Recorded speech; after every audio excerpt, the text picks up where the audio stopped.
3, you ended up kind of incorporating a little bit more of like the lore, the pagan holiday. Is that what you were wanting to do with the... Man, I had to write a script. I had a 6-pack of beer. I wasn't trying to do anything. I was pressure, you understand? I had to write something I didn't give a shit about. I didn't care. For not giving a shit about it. It was some really great films. It was a great time, so I appreciate it. You're welcome. Thanks, man.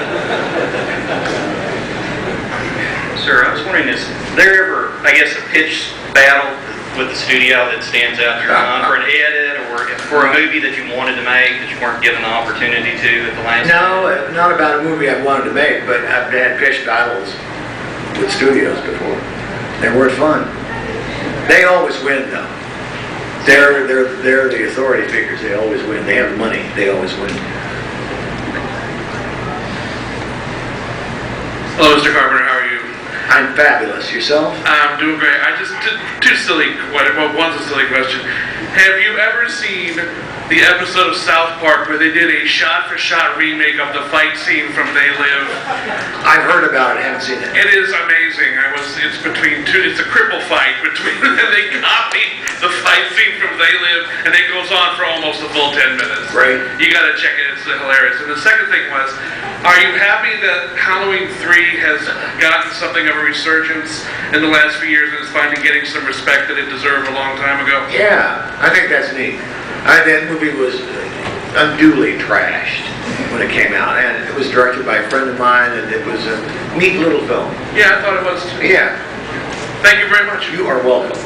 And no thanks for coming here whatsoever. Okay, thank you.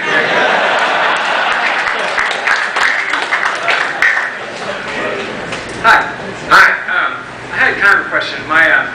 One of the first memories that I have seen a horror movie was watching Prince of Darkness. And I still remember, I didn't see it in the big screen, I watched it on TV, and I remember that very last scene where the guys reached out to the mirror, and I was just sitting there paralyzed with fear when the movie ended, and I'm like, wow, it's beautiful.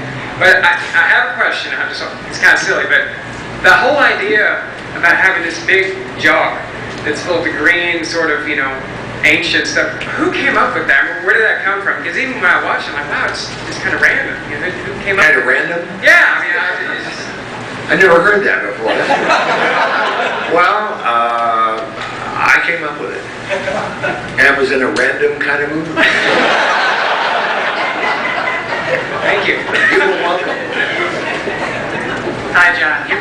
You worked with Superman himself, the late great Christopher Reeve. Yeah. And I was wondering if you had any fond memories of working with him. Well, that was the movie that right before he had his accident. That's the last work he did. He was a complicated person. I liked Chris very much. I wouldn't say it was always pleasant, but I have fond memories of him, and I think he did a great performance for me. Yeah, you did. Thank you. Welcome. Regarding Big Trouble in Little China, I really like that film a lot. And, Thank you. And I was wondering, it seemed to come out before all the Asian films started really hitting big, and it became, now we're all familiar with John Woo and all these different Asian films. Had you seen some of the stuff, and that helped, and when you got that project going, or was that just something that was brought to you, or were you privy to seeing that stuff earlier before all of us saw it in the theaters and on video? Or? Well, back in the early 70s, Kung Fu movies came to the United States with a movie called Five Fingers of Death. And they were playing everywhere. They were playing in Times Square, they were playing in LA, and they were fabulous. They were innocent, they were fabulous action, but they had this innocence to them. And some of them were magical, almost like the Wizard of Oz. But they had these wild sorcerers, they were flying around. Sure, I saw all that. That's why I wanted to make the movie. Okay, thanks. Yeah. Finally, a babe comes to mind. Finally. I only get guys that ask me questions. You've worked with some incredible talent over your career, and I was just wondering if there's any current talent that you would love to work with, or someone that you've always wanted to work with that you haven't yet. Who's the actress that's in, I can't remember her name now. Is Amy Adams? Is she in that boxing movie. Yeah, she's an unbelievable actress. What a talent. Yeah, I'd love to work with her. Thank you. You're welcome.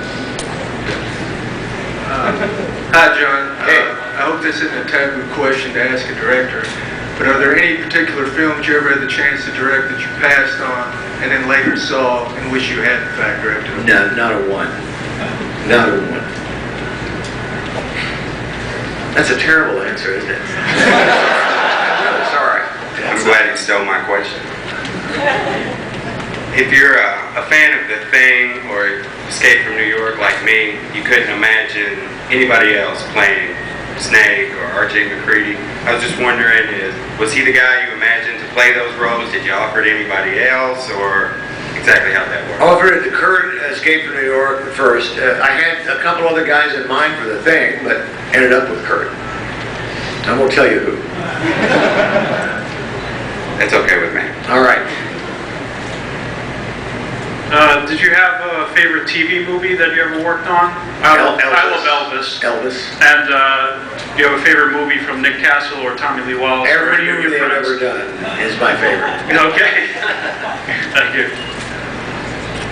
Another babe, thank God. I was 11 when Halloween came out, saw it in the theater. It was the first, that was the first horror movie like that, period. But I babysat a lot. It's scared. Why did you do that to me? I couldn't babysit without thinking like, oh, I heard a noise outside or somebody's at the door. And I've never been scared by a movie like that since. Just the fact that he walked slow and he was that confident he was going to get you. And yeah, the music was great. Why did you have to do that to me? Because I swear, for years, every time I went somewhere, I had to plan out where I would go if like a killer came in the room. So I've never met you, and you had such a big, weird effect on my life. Well, I thought about you before I made the movie. And I knew the effect it would have on you. And I wanted to scar you for life. But you scarred me in a good way, but you did spoil me because I have a hard time being really scared by horror movies. Because they're I in know your what you mean. face. I know what you mean. I think we'll get the most scared when we're young. And when there's not so much shown, it's like what you're expecting. And I mean, that's the worst thing. But thank you anyway. Thank you. I love all your movies. Thank you. This is a great question here, guys. John, I was wondering if maybe you and Kurt Russell had any plans to do another movie anytime soon? I don't know. We'll see. No plans right now. All right. In your movie, In the Mouth of Madness, there are a lot of very Lovecraftian elements. The Thing, Prince of Darkness, and In the Mouth of Madness are generally considered called your Apocalypse trilogy. I don't know if that's something you coined or someone else.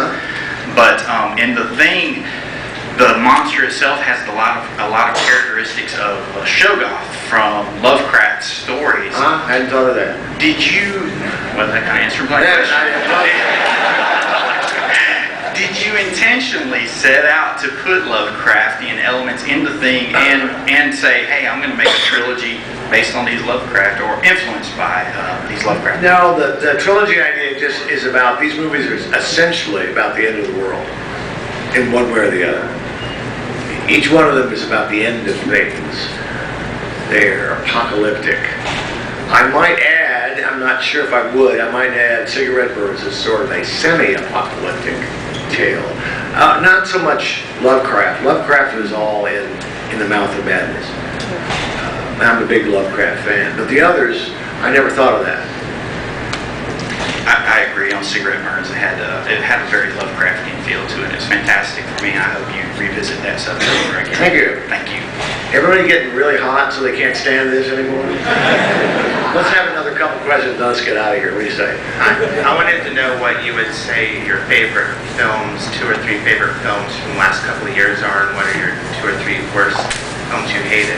I'm not going to talk about movies that I hate. What did you like the last few years a whole lot? Social Network I liked a lot. I liked Inception a lot. And that's about it. Sorry for the lack of women asking questions. I'll personally apologize for the sausage fest.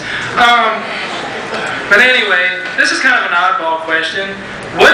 does anything stand out as like the weirdest, strangest, most offbeat, or most irrelevant question you've ever gotten asked at one of these kinds of panel events? I have no idea. No, that's a good question. I don't, no one's ever asked me, never mind. No, I was going to say something dirty, but I can't. Yeah. I just have one quick question to ask before everything wrapped up here. I was wondering if there was ever a time on the set when you were directing, or maybe slightly before, when you had the original script, and then you had a conversation with an actor or someone, or just a spur moment idea that led to the script being changed from the original one when you weren't expecting it, that actually had a good benefit. Every day. Actors come in with ideas all the time. Or line changes. So it's a constantly changing but process. You can't let them change your narrative, or you're really fucked. Just like they can't change the story on you. And they can't become the heroes. I had one actor trying to do that once. Charlton Heston, in The Mouth of Madness, was playing a supporting role. And he kept wanting this rehearsal. We sat down and he's trying to work his way in so that he became a hero. But it made me say, I really enjoyed working with Heston. He was a great guy, nice guy. So it really is an ever-changing process. Hell yes, but the actors bring it, man. You want everybody, every idea is good. There are no bad ideas. You want to hear everything that everybody says. Something may be genius. Listen, I want to thank you guys for coming tonight.